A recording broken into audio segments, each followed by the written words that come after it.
Ladies and gentlemen, thank you for standing by, and I'd like to welcome you to the discussion of Text Q3 2025 and 2026 KPI conference call. The call today will be hosted by Marcin Droba and Łucja Kaseja from the Investor Relations Department. At the end of the presentation, we'll have an opportunity to ask questions. So without further ado, I'd now like to pass the line to Łucja. Please go ahead, ma'am. Good afternoon, everyone. Today is January the 5th, a day when most Poles are still enjoying their holiday break. Nevertheless, we are already in the second trading session on the Warsaw Stock Exchange this year, and on Saturday we published data that we wanted to comment on promptly. We also wanted to get into interaction simultaneously with all interested investor groups. On that note, we kindly ask, especially individual investors, to review the disclaimers, particularly those concerning forward-looking statements. Our environment is challenging and highly volatile. We are adapting to it, and we ask you to keep this in mind. Dialogue with investors is very important to us. As a side note, last year our IR team spent 6 full days and 7 hours, that is 151 hours in total, talking to you via LiveChat alone. Interestingly, the year before that it was just 84 hours. It is also worth highlighting that our CSAT score of 93.7% is an excellent result that we wish every customer support team could achieve. Let me move on to the data on Q3 of our financial year. MRR as of December 31st last year amounted to $6.98 million. This represents a 1.7% decline year-over-year and 1.1% decline quarter-over-quarter. The result is in line with and even slightly better than we expected in November, when we indicated that in the half-year report that such a decline was possible. MRR is a point-in-time metric, not a period metric. In our business, the end of the year is a period when fewer new customers join and many existing ones make cutbacks. We defended the $7 million level until the end of the year. We fell below it on December 31st, the last day of the year, but data for January 1st already showed upgrades that brought us back above $7 million in MRR. Payment data showing exactly how much customers paid us looks slightly better for the Q3 financial year quarter. We recorded $21.89 million payments in the period October-December. This is 1.6% less than in the previous 3 months, but a 2.1% increase compared to corresponding period a year ago. In the third quarter of the financial year, another important trend for us continued, the growing share of larger customers, with MRR of at least $500 in our overall business. Such customers now account for 51% of total MRR, an increase of 1 percentage point from the previous quarter and as much as 8 percentage points year-over-year. This is a positive trend that will benefit our business going forward. This slide will not stay with us much longer, but for now we continue to show the share of customers paying for more than one of our products in total MRR. The share increased by 10 percentage points over the year to 37.2% at the end of December. To summarize the October-December quarter, we recorded a small MRR decline, which of course is not pleasing, but it is consistent with our expectations. It is the result of continuing long-standing trends, a decline in number of smaller customers, largely offset by solid revenue retention and the acquisition of larger customers. At the same time, we achieved a solid level of payments received, with 2.1% year-on-year increase. Worth noting here are payments for the use of our API. We improved the accessibility of the solution in our product, resulting in nearly 60% quarter-over-quarter increase for the first time. API revenue exceeded $100,000 in this area. This is the effect of better visibility of the functionality in our product. Moreover, January, which already includes booked API usage fees for December, shows continuation of this excellent trend. Please note that the customers pay for API usage on a pay-per-usage post-paid model, so these amounts are not included in monthly recurring revenues. Last month, we obtained SOC 2 Type 1 certification, which confirms the highest level of security and quality we offer our customers. This is also something our sales team has been eagerly awaiting, and we are convinced it will help secure larger contracts in the future. This was also a quarter of significant testing for Text app, which met our internal goals. We confirmed that the solution not only works, but also we are ready to convert leads, potential customers who start testing it. Of course, this was not yet the scaling stage, but that stage is getting closer. We can say we have internally confirmed readiness for it. Q3 financial year quarter was also a quarter in which we improved our liquidity position. We received a total of nearly 30 million in tax refunds and fully repaid the short-term bank loan. Of course, our financial year is not yet finished, and we will summarize it comprehensively in June, but looking very quickly at the 2025 calendar year, it was obviously not satisfactory in terms of achieved KPIs. MRR declined 1.7% over the period, while payments received, the actual money we received from customers, amounted to $88.42 million, essentially flat year over year.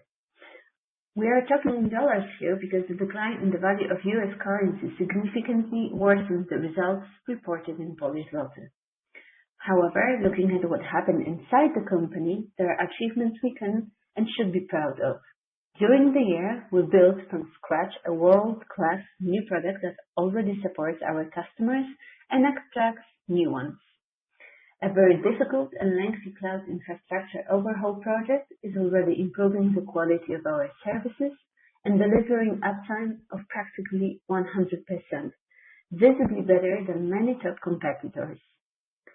Our quality and highest security standards have been confirmed by SOC 2 Type 1 certification, and during the ongoing year, we expect Type 2 certification, which confirms that all our procedures are effectively implemented. We view our business as safe and stable, as confirmed by the Management Board's decisions regarding dividend policy. In February, we will pay the first advance toward the expected dividend for the current financial year in the amount of 1.15 Polish zloty. This amount reflects the net profit level in the first half of the year and expenditure on projects that are not yet completed, and it was the highest possible level under the Polish Commercial Companies Code. To summarize, 2025 was a year of investment and product development for us. In 2026, we will continue to broaden our product offering, yet we will focus more on reaching customers, acquisition, distribution, and visibility of products. You will see, among other things, the results of the work we have done with a renowned PR agency on communication, conveying our mission and product value and branding. I think we will surprise you. I want to emphasize that we look into the future with optimism, but we do not underestimate the challenges and do not want to encourage anyone else to do so. The most important challenges still include companies' concerns about implementing AI solutions and difficulties with their monetization, changes in content positioning and search on the internet, and the continuing difficult situation of smaller companies, especially in our key market, the United States. For us, the most important thing is that we know we create value for our customers. Above all, we genuinely help them earn more online, and we will communicate this very strongly in the coming period. Thank you once again for your attention, and we invite you to questions.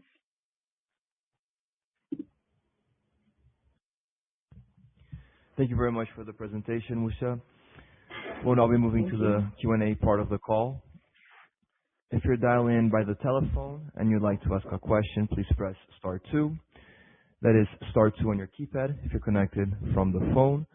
You may also ask a voice or text question if you're connected from the web. We'll give it a few more seconds for any questions to come through.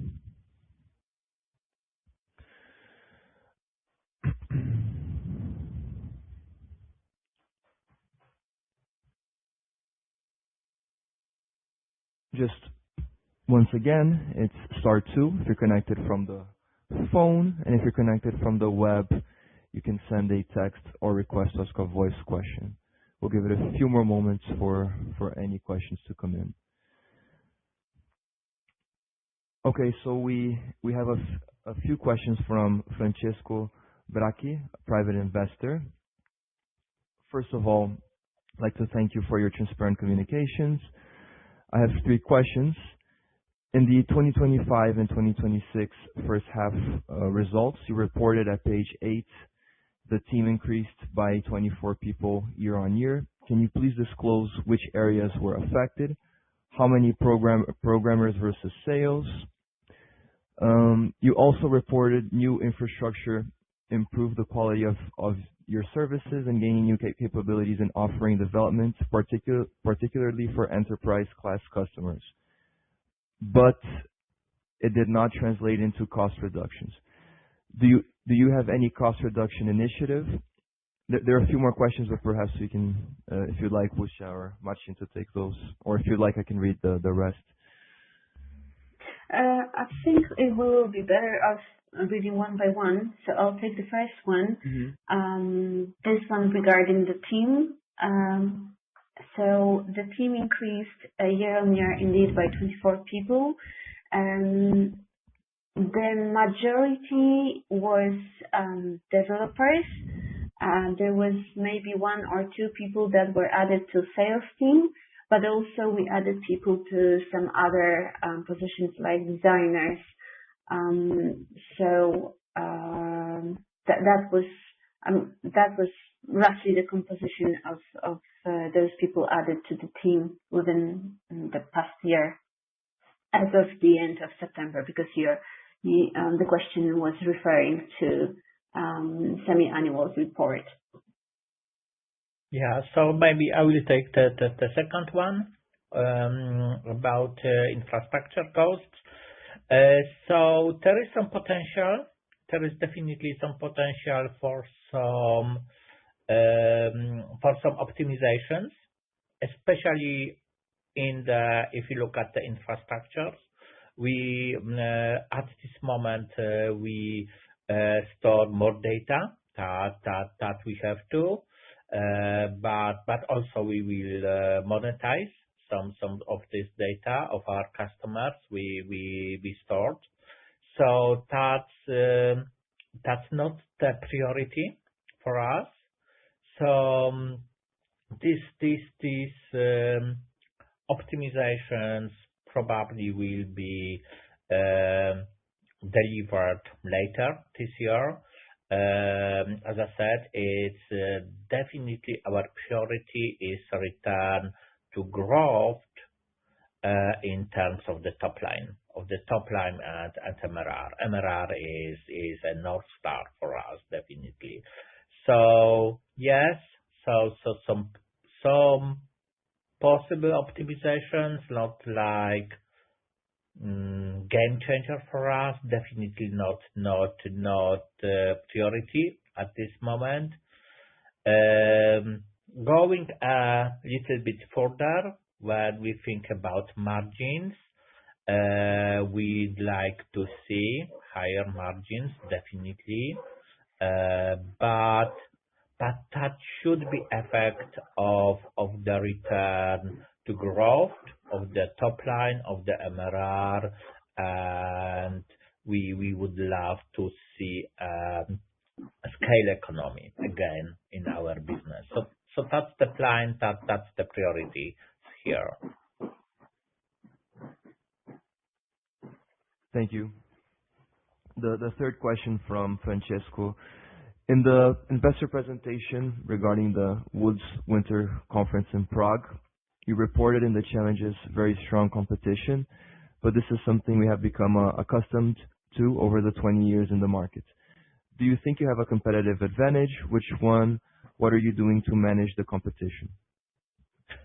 So I think that's very interesting question because it's actually touch what will be our most important challenge and task and focus for the current year.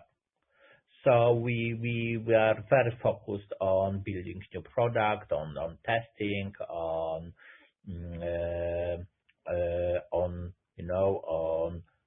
deliver value for these customers, and we definitely can see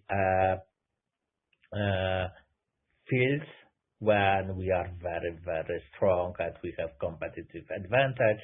But I think at this moment we really not doing the best possible work to show this advantage. So what we're gonna do is will be show which effects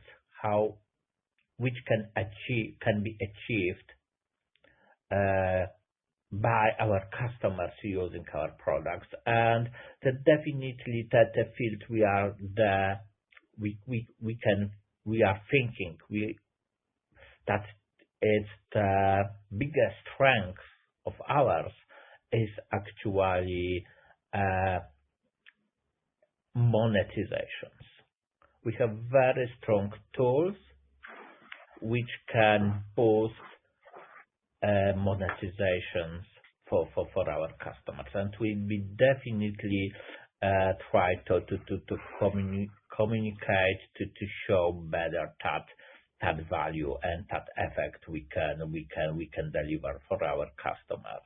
There is a lot of work to do in terms of our visibility, but we all have also some as was mentioned by Lucja, we have also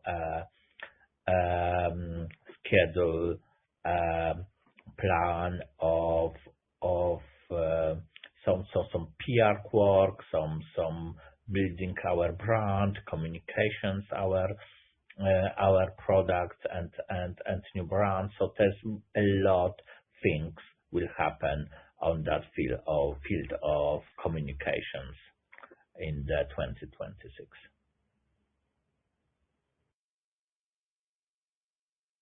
Thank you. Our next question is from Pavel from Pole Position Investing. Thank you for organizing this webinar. Could you please share your perspective on how tax app customers perceive the solution? Additionally, are there any planned timelines for customer migration to tax app in 2026?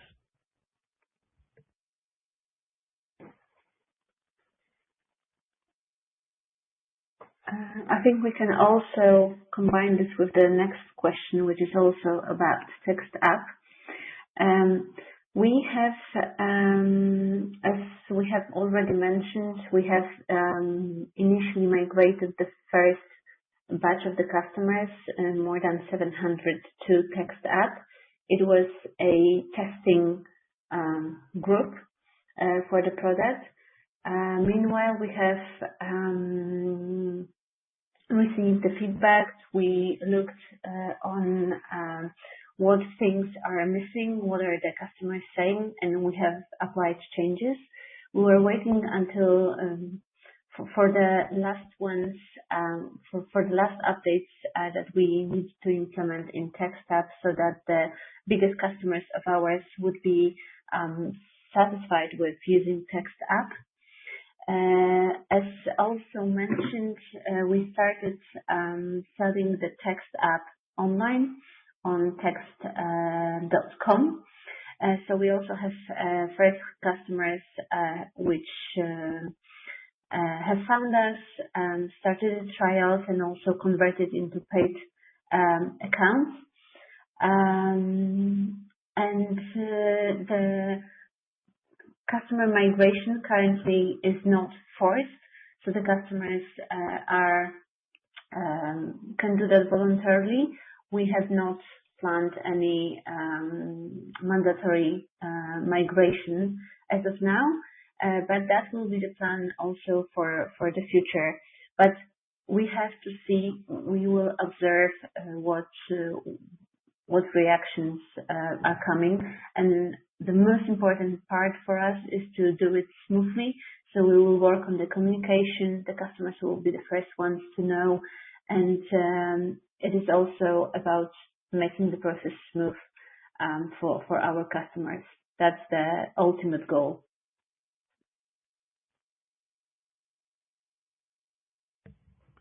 Thank you very much. Just a reminder, if you'd like to ask a question, it's star 2. If you're connected from the phone, star 2. If you're connected from the web, you can send a text or voice question. We'll just give it a few more moments for any further questions. So during previous presentation, there was some questions about pricing and about churn. So maybe that would be good to give you that picture also here.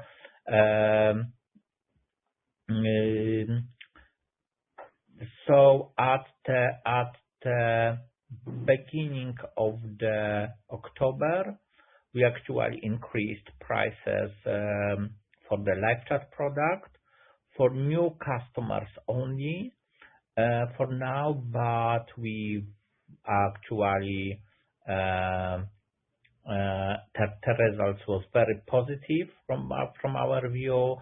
We observe conversion rates, and after initial negative reactions, conversion rates returns to the normal. So that's for us something very positive, like confirmations that we still have some pricing power to use later this year. So that's important. Looking at the churn, it was slightly higher during that period, but that was something which wasn't expected because that's the end of the year, and actually during end of the year we will losing slightly more customers as usual. So that was something which was rather expected.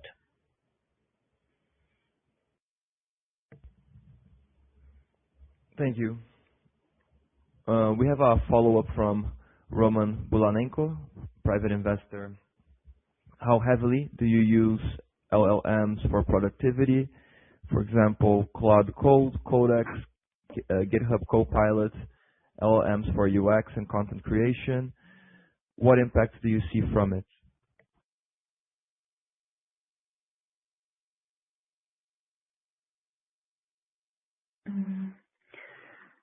I don't think we can give you exact data, but maybe that could be of help. I quite recently talked with one of the heads of the developer team, and he said that in last few months he has not written the code himself, but he does it through the services that you have mentioned, and only reviews and updates, so he doesn't have to write from scratch.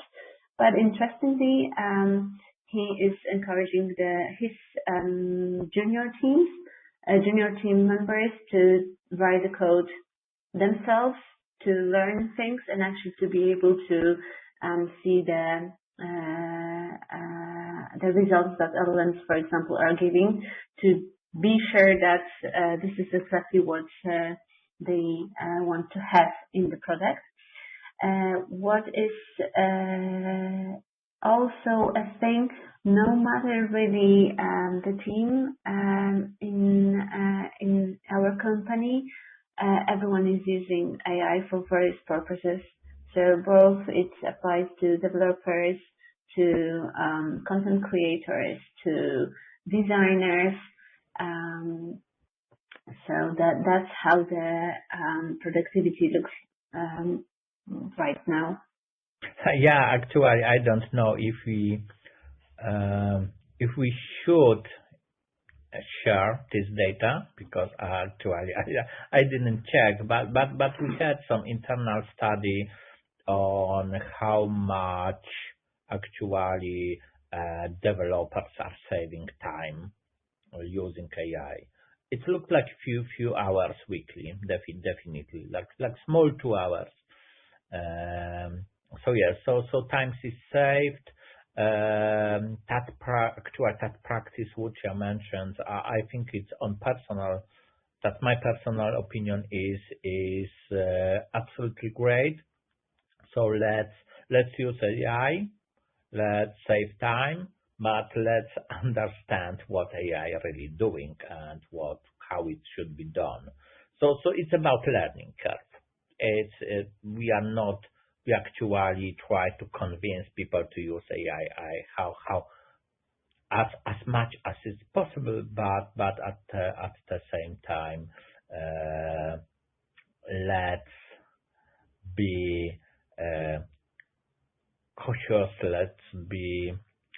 Um, let's understand what AI is really doing.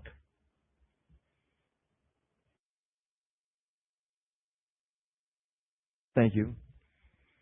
We have a follow-up from Pavel from Pole Position Investing. Was the higher churn predominantly driven by smaller customers, as observed in the previous quarters in 2024 and 2025, or was there no clear pattern in the customer segments leaving Text? I think that also was something discussed during previous call. So let's repeat that because that is important. Especially if you look at the live chat, the pattern is the very same. So churn is led by very small customers or small customers, and the main reason of the churning is still in the category is I'm closing my business, I'm changing my business profile, I have a financial problems and so on and so on.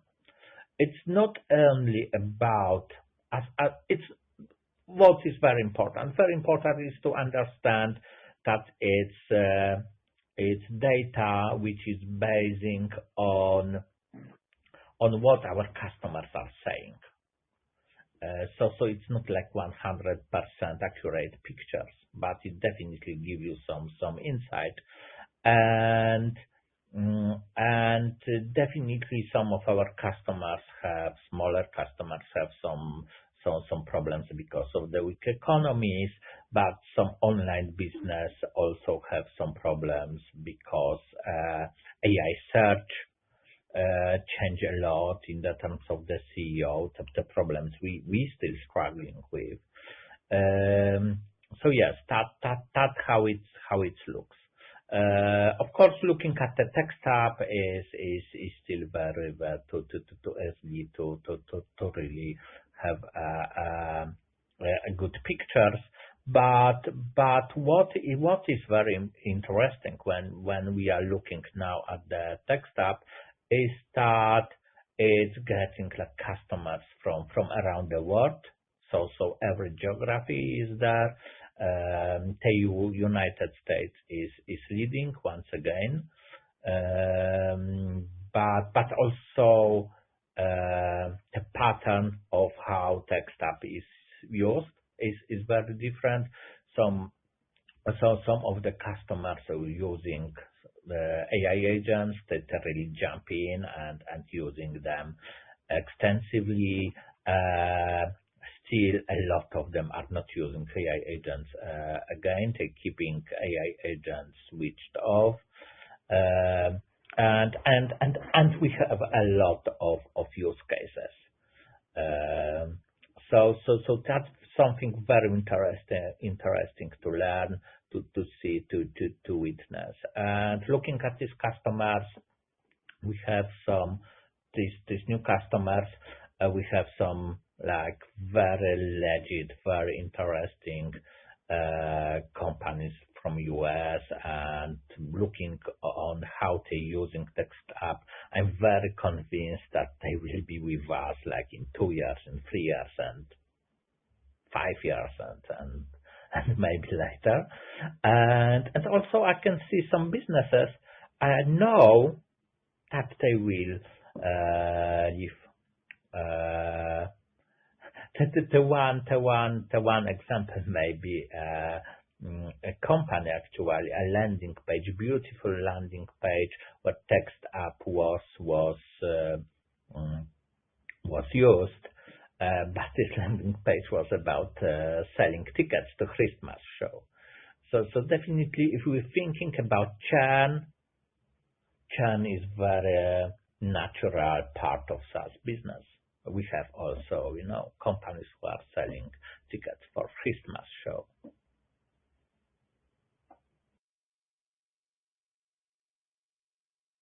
Thank you very much. We'll give it a few more moments for any further questions.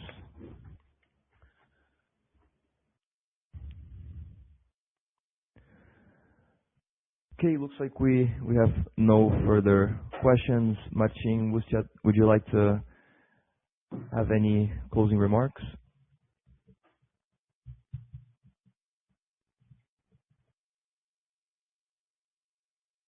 Do you want to add something? No. Do you have any concluding remarks?